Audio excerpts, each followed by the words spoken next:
નમસ્કાર વિદ્યાર્થી મિત્રો, આપણે ધોરણ 12માં વિષય ભૂગોળમાં અત્યાર સુધીમાં 2 પ્રકરણનો અભ્યાસ કર્યો છે. આશા રાખું છું કે બંને પ્રકરણ તમને હવે સમજાણા હશે. છતાં પણ ફરી એવું લાગે તો એક વખત રિપીટ સમજવા માટે પ્રયત્ન કરજો. જે પૈકી આપણે બીજું પ્રકરણ માનવ વસ્તી અને ત્યારબાદ 8મું પ્રકરણ માનવ વસાહતોનો અભ્યાસ કર્યો. જે પૂર્ણ થયા બાદ આજે આપણે ભૂગોળમાં 9મું પ્રકરણ પાઠ 9મો કુદરતી સંસાધનો વિશે સમજ મેળવશું. પહેલા પીરિયડમાં આપણે કોઈ પણ વિષયને સમજવા માટે અથવા પ્રકરણને સમજવા માટેની સંકલ્પના મહત્વની છે. તો પહેલો પોઈન્ટ આપણે વિચારીએ કે કુદરતી સંસાધનો એટલે શું? કુદરતી સંસાધનો એટલે શું? તો પૃથ્વી પર મળી આવતા કુદરતી પદાર્થો, જો જેના સર્જન માટે માણસે કંઈ પણ કર્યું નથી, આવા પદાર્થો.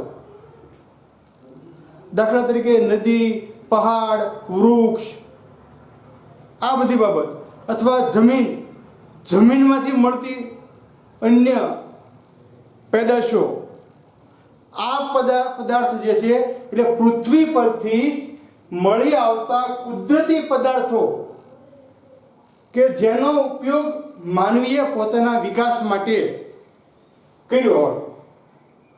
પૃથ્વી પરથી મળી આવતા કુદરતી એવા પદાર્થો કે જેનો ઉપયોગ માણસે પોતાના વિકાસ માટે કર્યો. જો માણસનું કોઈ યોગદાન નથી, પોતાના વિકાસ માટે કર્યો હોય એવા પદાર્થને કુદરતી સંસાધનો કહે છે. ફરી વખત સમજીએ કે પૃથ્વી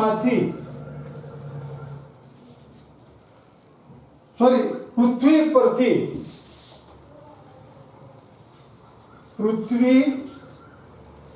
મળી આવતા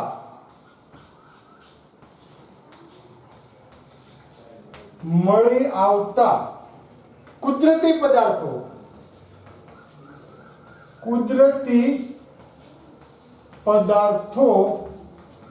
કે જેનો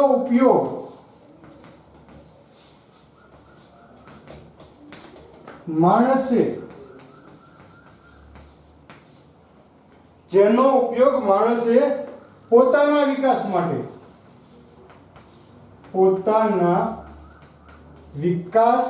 કર્યો હોય.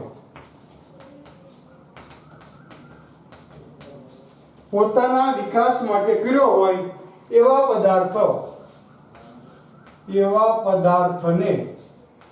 પદાર્થોને કુદરતી સંસાધન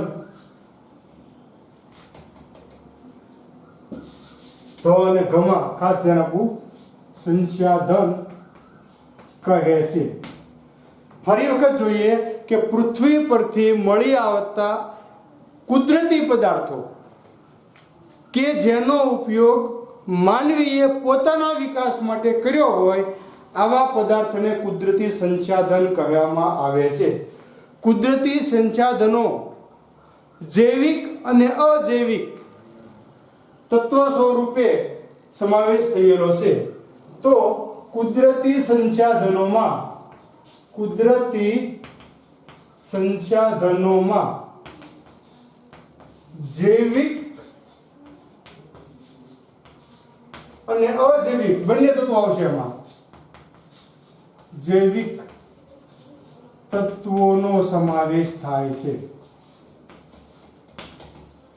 આ હતી કુદરતી સંસાધનોની વ્યાખ્યા કે પૃથ્વી પરથી મળી આવતા કુદરતી પદાર્થોનો માનવીએ પોતાના જીવન વિકાસ માટે ઉપયોગ કર્યો હોય તેવા પદાર્થને કુદરતી સંસાધનો કહેવામાં આવે છે.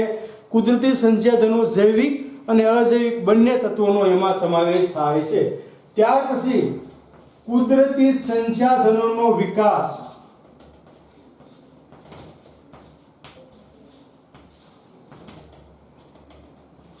નો વિકાસ. જો શરૂઆતથી કઈ રીતે કુદરતી સંસાધનોનો વિકાસ થયો, આમ જોવા જઈએ તો પ્રાચીન કાળથી માનવી પોતાની આજુબાજુની વસ્તુઓનું, આજુબાજુના પદાર્થોનું, આજુબાજુના તત્વોનું નિરીક્ષણ કરતો આવ્યો છે. ખૂબ પ્રાચીન સમયથી, જે સમયે માણસ આદિવાસી જીવન, આદિ માનવી તરીકેનું જીવન જીવતો, ત્યારથી અત્યાર સુધી માણસ પોતાની આજુબાજુની જે તત્વો છે, જે પદાર્થો છે, એનું નિરીક્ષણ કરતો આવ્યો અને આ તત્વોની પોતાના સુખાકારી અને સલામતી માટે શું ઉપયોગ થાય છે આવું વિચારતો રહ્યો. કોઈ પણ પદાર્થ એને મળ્યો તો આ પદાર્થ મારી સુખ માટે, મારી સલામતી માટે મને શું ઉપયોગમાં આવે, આવું માણસ ઝીણું નિરીક્ષણ કરતો આવ્યો. અને પાષાણ કાળથી, પાષાણ યુગથી જોઈએ તો સૌ પ્રથમ માનવીએ પથ્થરનો પોતાના જીવનમાં ઉપયોગ કર્યો. એટલે પહેલું કુદરતી સંસાધન પથ્થર, કે એનો માણસે પોતાના જીવનમાં ઉપયોગ કર્યો સુખ અને સલામતી માટે. આપણને ખબર છે કે આદિ માનવ જંગલમાં ભટકતું જીવન જીવતો અને હિંસક પ્રાણીઓ ભાળીને ભાગતો. એ સમયે એના હાથમાં પથ્થર આવતા સૌ પ્રથમ એને પથ્થરનો હથિયાર તરીકે ઉપયોગ કર્યો. આ જ પથ્થરથી એણે પોતાના હથિયારો બનાવ્યા. ત્યાર પછી ઠંડી અને ગરમી કે વરસાદનો સામનો કરવા માટે એણે વૃક્ષોની છાલ પાંદડાનો વસ્ત્ર તરીકે ઉપયોગ કર્યો. એટલે બીજું સંસાધન એના ધ્યાનમાં આવ્યું. પથ્થર ઘસાવાથી આગ ઉત્પન્ન થઈ એટલે અગ્નિની શોધ થઈ અને માણસ પાક્કું બનાવતા શીખ્યો. પોતાના ખોરાકમાં ઉપયોગ લઈ અને એ ફળ ઉપયોગ લઈ ઠળિયા ફેંકી દીધા. આ ઠળિયા અમુક સમય પછી અનુકૂળતાને કારણે અંકુરણ પામ્યા. આપણને ખબર છે કે કોઈ પણ જગ્યાએ બીજ પડ્યું હોય તો વરસાદ આવે એટલે એ અંકુરણ પામવાનું છે અને ઘણા વર્ષો પછી એક વૃક્ષ તૈયાર થયું અને ફરી પાછું એને ફળ આવ્યું. જો આ ઘટનાને સમજતા માનવીને ઘણા વર્ષો લાગ્યા, પણ આ દરેક પદાર્થોનો માનવી પોતાના વિકાસ માટે ઉપયોગ કરતો ગયો અને બીજમાંથી ફરી પાછું વૃક્ષ ઉપર ફળ આવવું, જેના કારણે ખેતીનો ઉદ્ભવ થયો. આમ જોવા જઈએ તો પાષાણ યુગથી શરૂ કરીને અત્યાર સુધીમાં માણસ પાસે કેટલા એવા પદાર્થો, કુદરતી પદાર્થો આવ્યા કે જેણે પોતાના સુખ અને સલામતી માટે એનો ઉપયોગ કર્યો હોય. એટલે ક્રમશઃ આ રીતે સંસાધનોનો વિકાસ થતો ગયો અને અત્યાધુનિક ટેકનોલોજી અને વિજ્ઞાનને કારણે પરિવહનની શોધથી એમાં સરળતા આવી કે એક જગ્યાએ પડેલો કુદરતી પદાર્થ, કુદરતી સંસાધન પરિવહન દ્વારા બીજી જગ્યાએ પહોંચ્યું અને માનવી એનો ઉપયોગ કરતો થયો. એટલે આ રીતે ક્રમશઃ કુદરતી સંસાધનોનો વિકાસ થયો. ટેકનોલોજી અને નવી વિજ્ઞાનની શોધથી આજે સરળતાથી માણસ કુદરતી સંસાધનોનો ઉપયોગ કરી શકે છે. એટલે 2 પોઈન્ટ આપણે જોયા. કુદરતી સંસાધનો એટલે શું, રિપીટ કરીએ તો પૃથ્વી પરથી મળી આવતા કુદરતી પદાર્થોનો માનવીએ પોતાના જીવન વિકાસ માટે ઉપયોગ કર્યો હોય આવા પદાર્થને કુદરતી સંસાધન કહેવામાં આવે છે. એમાં જૈવિક અને અજૈવિક તત્વોનો સમાવેશ થાય છે. એના વિકાસમાં આપણે જોયું કે માણસની પ્રકૃતિ નિરીક્ષણશીલ છે. એ જોતો આવ્યો કે પોતાને શું ઉપયોગમાં આવી શકશે. એ પ્રમાણે ધીમે ધીમે કુદરતી સંસાધનોનો વિકાસ ક્રમશ થતો ગયો અને અત્યાધુનિક સમાજનું નિર્માણ થયું. હવે આપણે જોઈએ તો કુદરતી સંસાધનોનું વર્ગીકરણ. કુદરતી સંસાધનોનું વર્ગીકરણ આપણે ઘણા બધા પદાર્થો કુદરતી આપણને મળી આવ્યા. હવે આ બધા પદાર્થો એક સાથે અથવા એક જ તબક્કામાં જોવા, વિચારવા અઘરા પડે એટલે એનું વર્ગીકરણ કરવામાં આવ્યું છે. તો ત્યાર પછીનો પોઈન્ટ આપણે જોઈએ તો સંસાધનોનું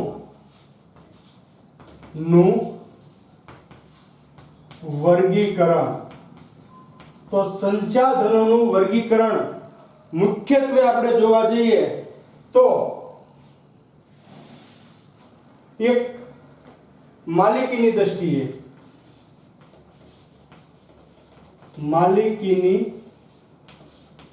દ્રષ્ટિએ, ત્યાર પછી બીજી બાબત આપણે જોતા હોઈએ તો પુનઃ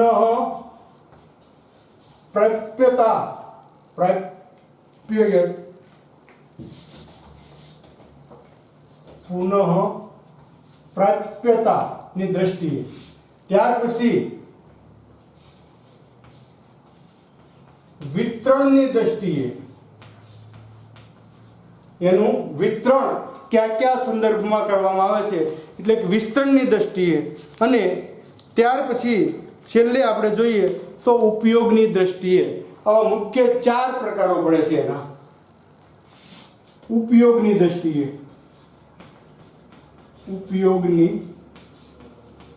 દ્રષ્ટિએ તો આ રીતે સંસાધનોનું 4 ભાગમાં વિભાજન કરવામાં આવ્યું.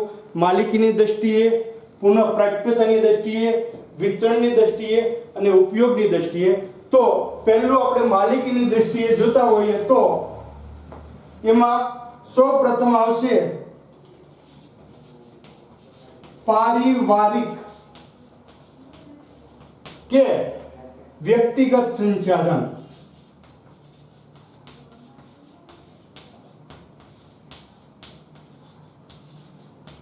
જો પારિવારિક કે વ્યક્તિગત, જેના ઉપર વ્યક્તિ કે કુટુંબનો અધિકાર હોય, જે સંસાધન ઉપર વ્યક્તિ કે પોતાના કુટુંબનો અધિકાર હોય એને પારિવારિક કે વ્યક્તિગત સંસાધન કહેવાય. આપણે અહીંયા ટૂંકમાં લખી શકીએ કે વ્યક્તિ કે કુટુંબનો અધિકાર હોય. એનું ઉદાહરણ આપણે જોઈએ તો ખેડૂતની ખેતર અથવા ખેડૂતની જમીન, ખેડૂતનું ખેતર. દાખલા તરીકે આપણી જે ખેતી છે એના 7 બાર 8 આપણા નામે હોય, એટલે આ જમીન જે છે એ આપણા વ્યક્તિગત માલિકીની અથવા પારિવારિક માલિકીની, કેમ કે મારા પછી મારા સંતાનોને એ જમીન મળે, બીજા કોઈ એના ઉપર દાવો કરી શકે નહીં. એટલે સંસાધનોમાં વિપુલ પ્રમાણમાં પૃથ્વી પર અફાટ જમીન પડી છે, પણ એના ઉપર માલિકી કોઈ પણ વ્યક્તિગત માલિકી આપણને જોવા મળશે. બીજી બાબત આપણે જોઈએ તો આમાં આવશે રાષ્ટ્રીય સંસાધન.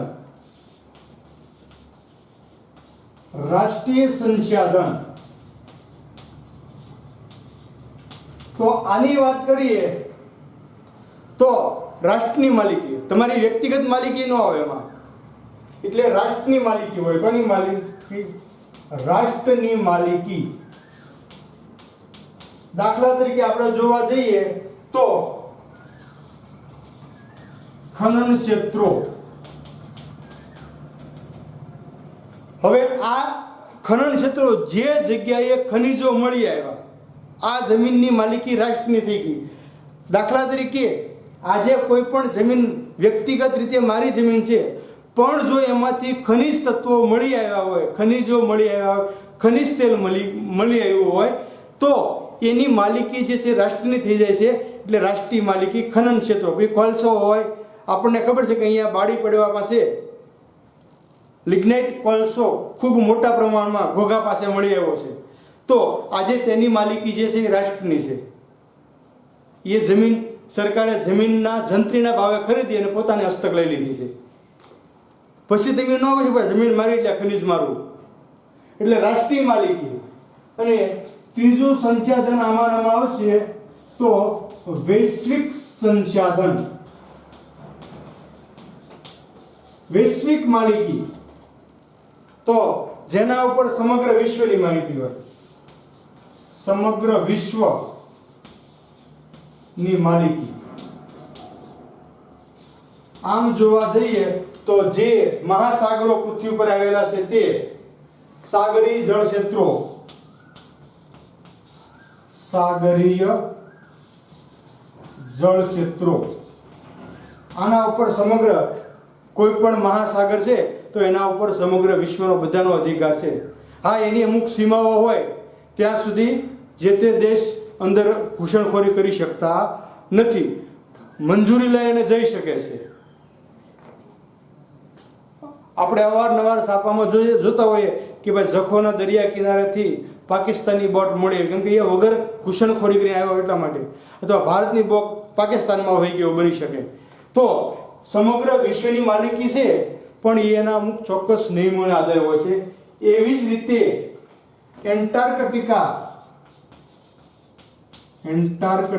ખંડ, તો આ ખંડ ઉપર પણ સમગ્ર વિશ્વની માલિકી છે. જ્યાં કોઈ પણ એક દેશનું આધિપત્ય નથી. ત્યાં દરેક દેશો આજે પોતાની પ્રયોગશાળાઓ સ્થાપી અને ત્યાં સંશોધનો કરે છે. કેમ કે એન્ટાર્કટિકા જે છે એ ધ્રુવી ખંડ છે અને ત્યાં હંમેશા તાપમાન માઇનસમાં અને બરફ છવાયેલો રહે છે. એટલે આ બાબતથી માલિકીની દ્રષ્ટિએ સંસાધનોનું વર્ગીકરણ 3 ભાગમાં થાય છે: પારિવારિક કે વ્યક્તિગત. એનું ઉદાહરણ આપણે જોયું કે વ્યક્તિની પોતાની માલિકી હોય અને એમાં ખેડૂતની જમીન. એવી જ રીતે રાષ્ટ્રીય માલિકી, તો રાષ્ટ્રની માલિકી હોય અને ઉદાહરણ જોઈએ તો ખનન ક્ષેત્રો કોઈ પણ હોય.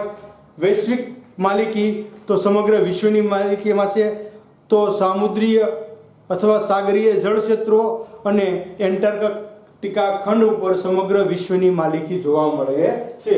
નેક્સ્ટ આપણે જોઈએ તો પુનઃપ્રાપ્યતા.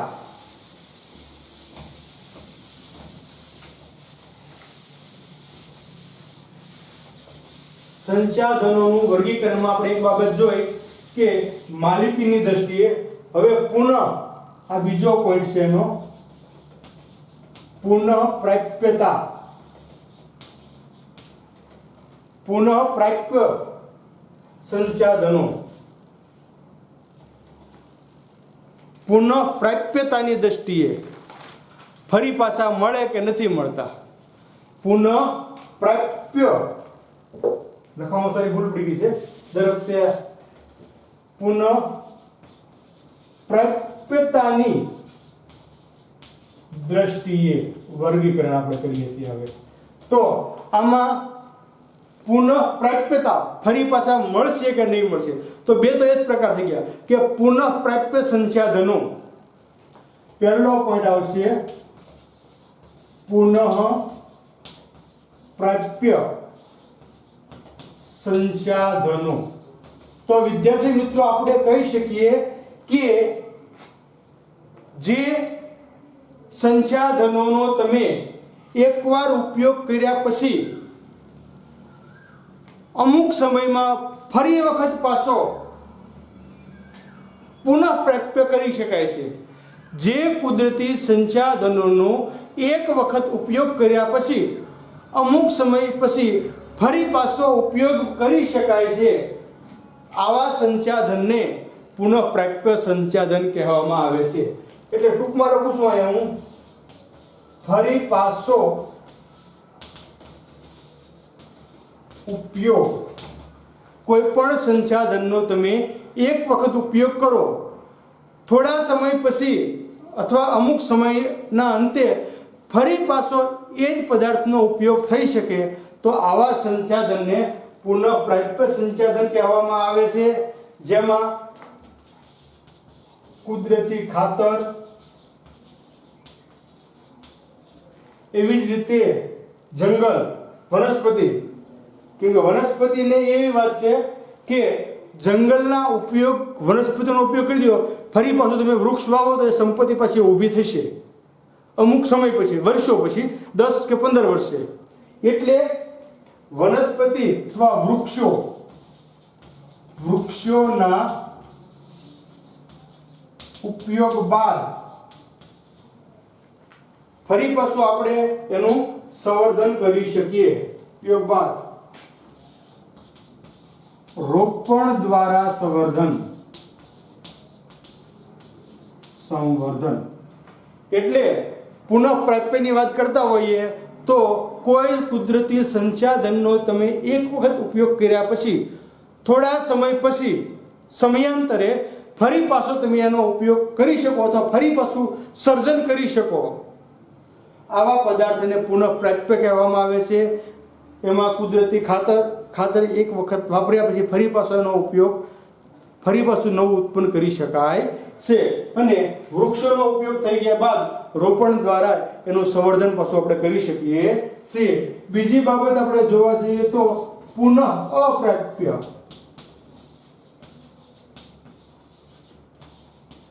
સંસાધનો. પુનઃ અપ્રાપ્ય, તમે જે સંસાધનનો એકવાર ઉપયોગ કર્યો હોય, કર્યા પછી કોઈ પણ સંસાધનનો એક વખત ઉપયોગ કર્યા પછી તેનું સર્જન નજીકના સમયમાં, કેમ કે વર્ષો પછી થાય, થોડા સમયમાં શક્ય નથી. આવા સંસાધનોને પુનઃ અપ્રાપ્ય સંસાધનો કહેવામાં આવે છે. જો વિદ્યાર્થી મિત્રો બંનેમાં થોડોક ડિફરન્સ છે. નજીકના ભવિષ્યમાં 10, 15 કે 20 વર્ષમાં ન થઈ શકે. દાખલા તરીકે ખનિજ તેલ, તમે જમીનમાંથી એક વખત ખનિજ તેલનો જથ્થો બહાર કાઢી લીધો પછી ભૂતાપીય પ્રક્રિયાને અંતે વર્ષો બાદ નવું ખનિજ તેલ નિર્માણ થાય છે. તાત્કાલિક થઈ શકતું નથી. એક વખત તમે કોલસો કાઢી લીધો તો ભૂતાપીય જ્વાળામુખી અથવા ગરમીને કારણે વર્ષો બાદ કોલસો નિર્માણ થાય છે. એટલે અહીંયા આપણે જોઈએ કે નજીકના ભવિષ્યમાં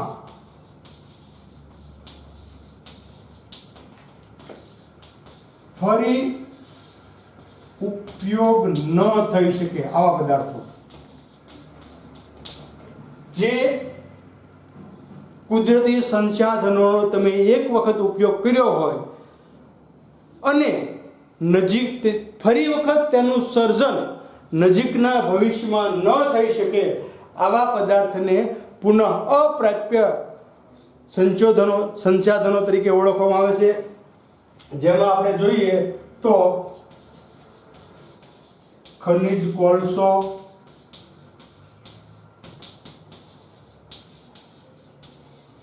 ખનિજ તેલ, કુદરતી વાયુ વગેરે. આ તમામ સ્ત્રોત એવા છે કે જે પુનઃ અપ્રાપ્ય છે.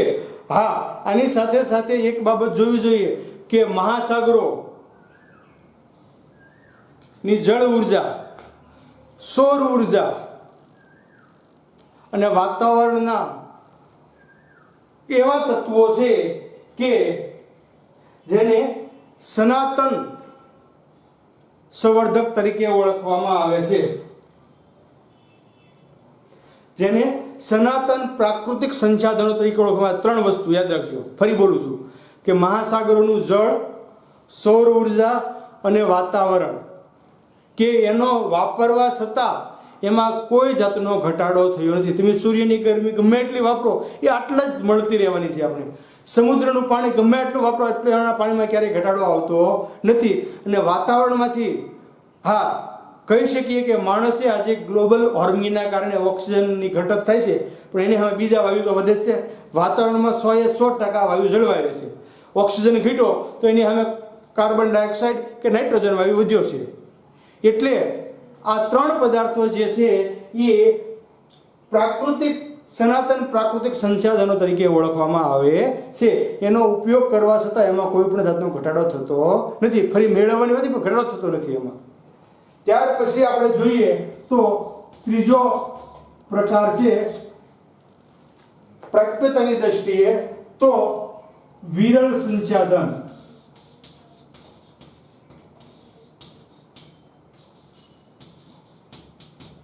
તો અમુક સંસાધનો એવા છે કે જે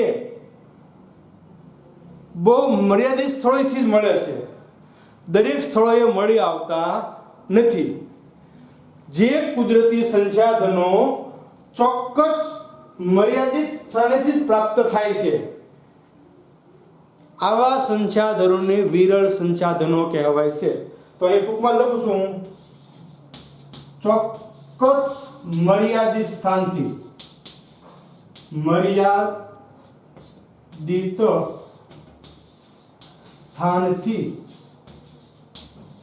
પ્રાપ્ત થતા સંસાધનો કે બધી જગ્યાએ ન મળતા હોય કે વિશ્વમાં જે ચોક્કસ મર્યાદિત સ્થાનોથી મળે છે આવા સંસાધનોને વિરળ સંસાધનો કહેવામાં આવે છે. જેમાં આપણે જોવા જઈએ તો આ વસ્તુનો સમાવેશ થઈ જશે. કોલસો દરેક જગ્યાએ મળતો નથી, ખનિજ તેલ દરેક જગ્યાએ મળતું નથી, એવી જ રીતે તાંબુ, સોનું, હાલના સંદર્ભે બે મહત્વની ધાતુ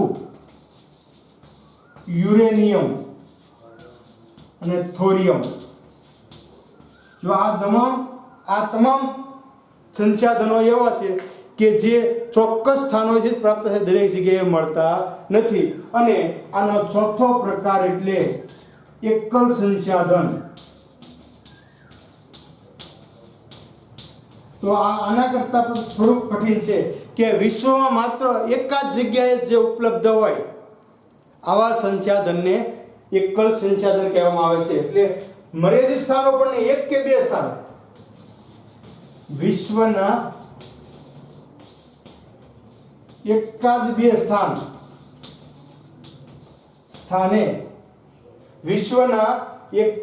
સ્થાને સ્થાન પર ઉપલબ્ધ સંસાધન. દાખલા તરીકે તમે જોવા જાઓ તો એક ધાતુ આપણે આપેલી છે અહીંયા કે ક્રાયોલાઇટ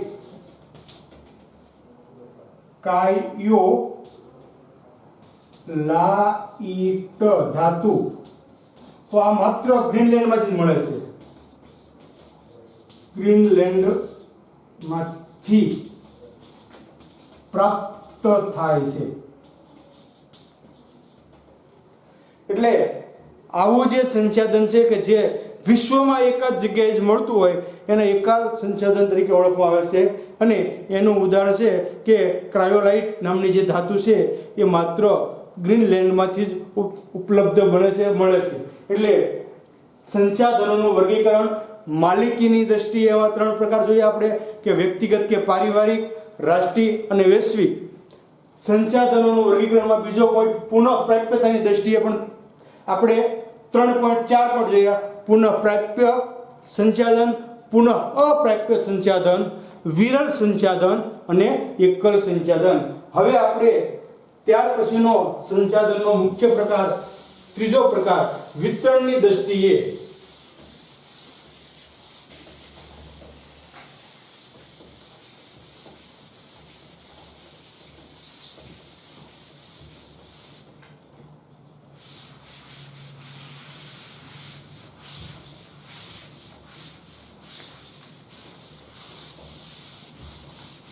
તો ત્રીજો પ્રકાર છે વિતરણની દ્રષ્ટિએ. તો આમાં પણ પહેલો પ્રકાર છે સર્વસુલભ સંસાધન. સર્વસુલભ સંસાધન જો બધી જગ્યાએ ઉપલબ્ધ, સર્વસુલભ દરેક જગ્યાએ મળતું હોય આવું સંસાધન. વિતરણની દ્રષ્ટિએ વહેંચણી કે ક્યાં કેટલું છે. ઓલું આપણે જોયું પુનઃપ્રાપ્ય, અપ્રાપ્ય, વિરળ એ અમુક જગ્યાએ ન હોય, પણ આ સર્વસુલભ દરેક જગ્યાએ ઉપલબ્ધ હોય તેવું સંસાધન જોવા જઈએ તો વાતાવરણમાં રહેલ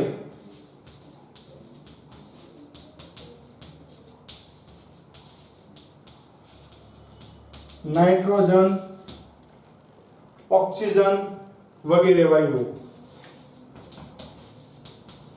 ઓક્સિજન વગેરે વાયુ બધી જગ્યાએ ઉપલબ્ધ હોય. એવી જ રીતે આનો બીજો પોઈન્ટ છે સર્વ સામાન્ય સુલભ. આ સર્વ સુલભ, હવે સામાન્ય સુલભ સંસાધનો. તો દરેક જગ્યાએ સામાન્ય હોય. તો એવું જમીન, બરોબર ને, દરેક જગ્યાએ જમીન, હા એની ફળદ્રુપતા વધઘટ છે, પણ જમીન તો ઓલ વિશ્વમાં આપણે જોવા જઈએ તો આપણને સરખી જોવા મળશે. જળ અને સરાણ ભૂમિ આ તમામ જગ્યાએ આપણને સામ્યતા જોવા મળે છે, એટલે સામાન્ય સુલભ સંસાધનોમાં એનો સમાવેશ થાય છે. ત્રીજી બાબત, સંભવિત સંસાધનો. આ એવા સંસાધનો છે કે જેનો ઉપયોગ અત્યારે થઈ શકતો નથી, પરંતુ નજીકના ભવિષ્યમાં ઉપયોગમાં આવી શકે તેમ છે. યોગ્ય ટેકનોલોજીનો ઉપયોગ કરવામાં આવે તો નજીકના ભવિષ્યમાં ઉપયોગમાં આવી શકે, એટલે સંભવિત. હવે પછી એટલે આપણે લખી શકીએ કે જે સંસાધનનો ઉપયોગ, ટૂંકું લખું છું હું, હાલ નથી તો પણ નજીકના ભવિષ્યમાં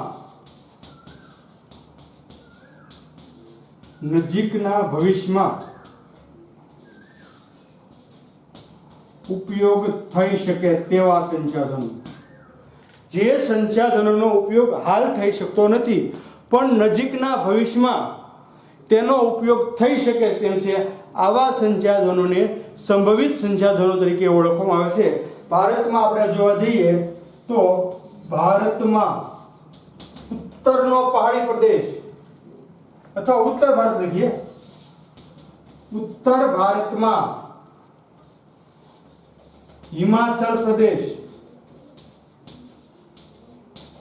ઉત્તરાખંડ, જો બે રાજ્યો, હિમાચલ પ્રદેશ અને ઉત્તરાખંડ રાજ્યો,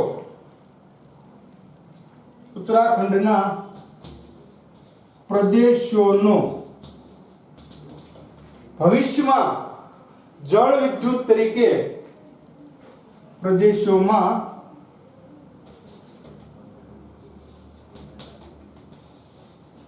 જળ વિદ્યુત તરીકે ઉપયોગ શક્ય છે. જળ વિદ્યુત તરીકે ઘણી અનુકૂળતા છે. જો આનો હાલ ઉપયોગ નથી તો આજે ત્યાં પર્વતો છે જ, નદીઓ છે જ, એમાંથી પાણી પડે છે, પણ હાલ એનો ઉપયોગ થતો નથી. જો વૈજ્ઞાનિક તકનીક અથવા ટેકનોલોજીના માધ્યમથી નજીકના ભવિષ્યમાં ત્યાં જળ વિદ્યુત તરીકે એનો વિકાસ થઈ શકે તેમ છે. અને છેલ્લે આનો ચોથો પ્રકાર આપણે જોવા જઈએ તો રોમનમાં લખીએ છીએ આપણે 2, 3 અને ચોથો પ્રકાર જે છે અજ્ઞાત સંશોધનો.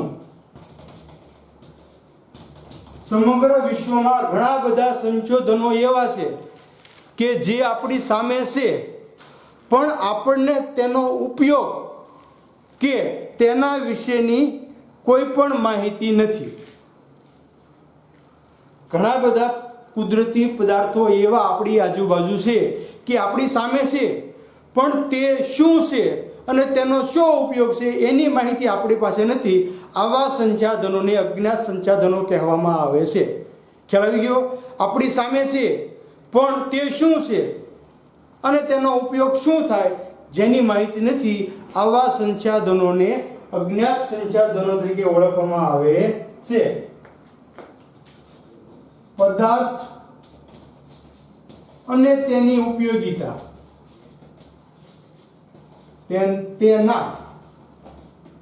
તેના ઉપયોગની માહિતી નથી.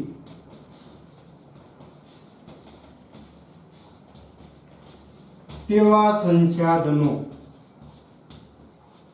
દાખલા તરીકે આપણી ભાષામાં કેવું હોય તો સમજણ માટે કે તમારી ઘરે 2 વ્હીલ બાઇક પડ્યું છે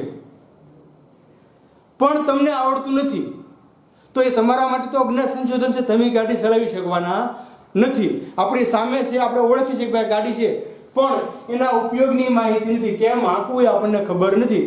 તો એ ભલે આપણે કૃત્રિમ સંસાધન છે પણ એના ઉપયોગની આપણને ખબર નથી.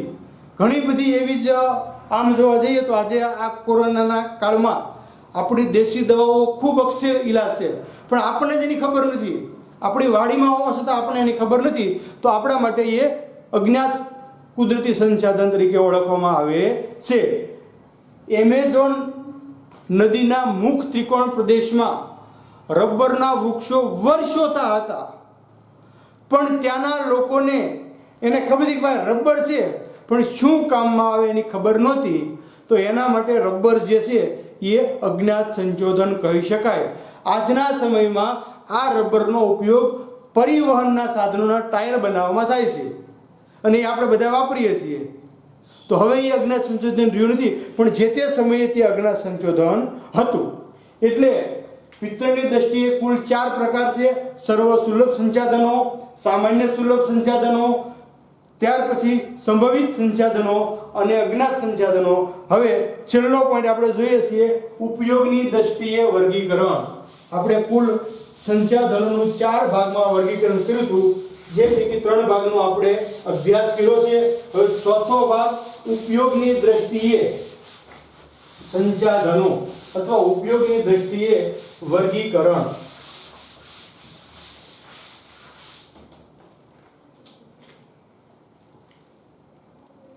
ચોથો ભાગ ઉપયોગની દ્રષ્ટિએ. તો આના પણ 2 પ્રકાર છે. ઉપયોગની દ્રષ્ટિએ ઉપયોગ થયા વગરના, ઉપયોગ થયા વગરના સંસાધનો.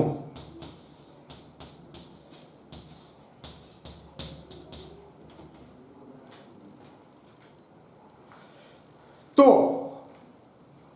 આમ જોવા જઈએ તો ઉપયોગ થયા વગરના આપણી પાસે હોય અને ઉપયોગ ન થયો હોય આવા સંસાધનોની વાત કરીએ તો જ્યાં સુધી યુરોપી પ્રજા, યુરોપના લોકો ઉત્તર અમેરિકા અને દક્ષિણ અમેરિકા ન ગયા ત્યાં સુધી ત્યાંના સંસાધનો ઉપયોગ થયા વગરના સંસાધનો હતા. આપણે ઇતિહાસમાં જઈએ તો તમે ધોરણ 10 માંથી ભણીને આવ્યા છો કે 1453માં કોન્સ્ટાન્ટિનોપલ એટલે કે નું પતન થયું, ઇસ્તંબુલનું પતન થયું અને યુરોપના લોકોને નવો જળમાર્ગ શોધવાની ફરજ પડી અને કોલંબસે 1492માં અમેરિકા ખંડની શોધ કરી. એટલે કે 1492માં યુરોપના લોકો અમેરિકા ગયા ત્યાં સુધી અમેરિકા અને દક્ષિણ અમેરિકાના સંસાધનો જે છે એ ઉપયોગ થયા વગરના સંસાધનો હતા. એટલે ઉપયોગ થયા વગરના સંસાધનો એટલે કે જેનો ઉપયોગ કર્યો ન હોય તેવા સંસાધનો. એટલે યુરોપીય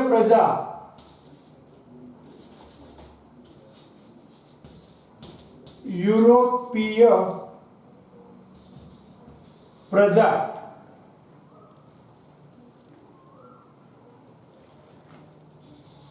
ઉત્તર અમેરિકા અને દક્ષિણ અમેરિકા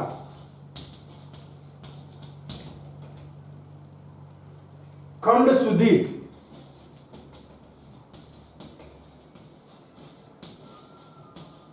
વિસ્તરી ન હતી ત્યાં સુધી ત્યાંના સંસાધનો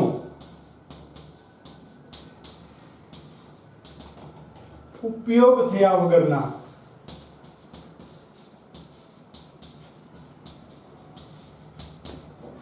હતા. આજે પણ તમે જોવા જાઓ તો આજે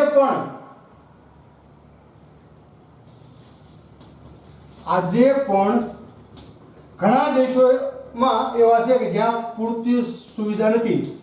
ઘણા દેશોમાં મૂડીરોકાણ, ટેકનોલોજી અને કૌશલ્યના અભાવે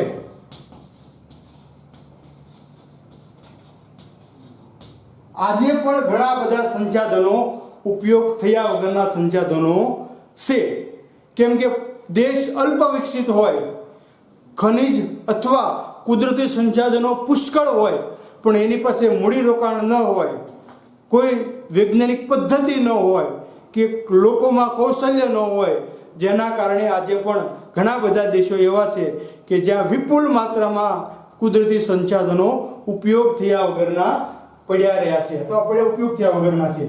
અને બીજો પ્રકાર છે ઉપયોગ ન થઈ શકે તેવા, ઉપયોગ ન થઈ શકે તેવા સંસાધનો. તો આમાં થોડુંક જોવા જેવું છે કે ભાઈ ઉપયોગ કેમ ન થઈ શકે. તો આપણી સામે સંસાધન છે, પણ ત્યાં સુધી પહોંચવા માટેની આપણી તાકાત નથી અથવા આપણી પાસે આવડત નથી, એટલે ઉપયોગ ન થઈ શકે તેવા સંસાધનો. ખનન ક્ષેત્રોમાં આજે અમુક ખાણો એટલી બધી જમીનમાં ઊંડી વહી ગઈ છે કે વૈજ્ઞાનિક પર્યાપ્ત સાધનો નથી, તો હવે ત્યાં ખનન કરવું શક્ય નથી. કોલસાની અથવા અમુક ખનિજોની ખાણો એટલી બધી ઊંડી વહી ગઈ છે કે ત્યાં સુધી અત્યારે ખનન થઈ શકે તેમ નથી. આજના જે વૈજ્ઞાનિક સાધનોથી ખનન થઈ શકે તેમ નથી. તો આવા ક્ષેત્રોના જે સંસાધનો છે તે ઉપયોગ ન થઈ શકે તેવા છે. આપણને ખબર છે કે અહીંયા પદાર્થ પીળો છે, એ આપણા માટે મહત્વનો છે, પણ ત્યાં સુધી પહોંચે તેવી ટેકનોલોજી અદ્યતન હજી નથી, એટલે જેના કારણે તેનો ઉપયોગ થઈ શકતો નથી. તો વિદ્યાર્થી મિત્રો, આજે આપણે કુદરતી સંસાધનોની વાત કરી, એમાં આપણે સમજ મેળવી કુદરતી સંસાધનો એટલે શું. તો પૃથ્વી પર રહેલા કુદરતી પદાર્થો કે જેનો ઉપયોગ માનવીએ પોતાના વિકાસ માટે કર્યો, આવા પદાર્થોને કુદરતી સંસાધનો તરીકે ઓળખવામાં આવે છે. એનો ક્રમાનુસાર કેમ વિકાસ થયો એ બાબત આપણે જોઈ. ત્યાર પછી વર્ગીકરણના પોઈન્ટ ફરી રિપીટ કરું છું. તો માલિકીની દ્રષ્ટિએ વર્ગીકરણ, જો કુલ 4 પ્રકાર: માલિકીની દ્રષ્ટિએ, પુનઃ પ્રાપ્યતાની દ્રષ્ટિએ, વિતરણની દ્રષ્ટિએ અને ઉપયોગની દ્રષ્ટિએ. એના પેટા પ્રકાર જોવા જઈએ તો માલિકીમાં 3 પેટા પ્રકારો: વ્યક્તિગત કે પારિવારિક માલિકી, રાષ્ટ્રીય માલિકી અને વૈશ્વિક માલિકી. પ્રાપ્યતાની દ્રષ્ટિએ 4 પ્રકારો: પુનઃ પ્રાપ્ય સંસાધનો, પુનઃ અપ્રાપ્ય સંસાધનો, વિરળ સંસાધનો અને એકલ સંસાધનો. અને વિતરણની દ્રષ્ટિએ 4 પ્રકાર: સર્વ સુલભ સંસાધનો, સામાન્ય સુલભ સંસાધનો, એવી જ રીતે સંભવિત સંસાધનો અને અજ્ઞાત સંસાધનો. અને ઉપયોગની દ્રષ્ટિએ 2 પ્રકાર: ઉપયોગ થયા વગરના સંસાધનો અને ઉપયોગમાં ન આવી શકે તેવા સંસાધનો. અહીંયા સુધીની વાત આપણે જોઈ. હવે મહત્વનું સંસાધન કોઈ હોય તો જળ સંસાધન, જેની વાત આપણે નેક્સ્ટ પીરિયડમાં કરશું. ખૂબ ખૂબ ધન્યવાદ.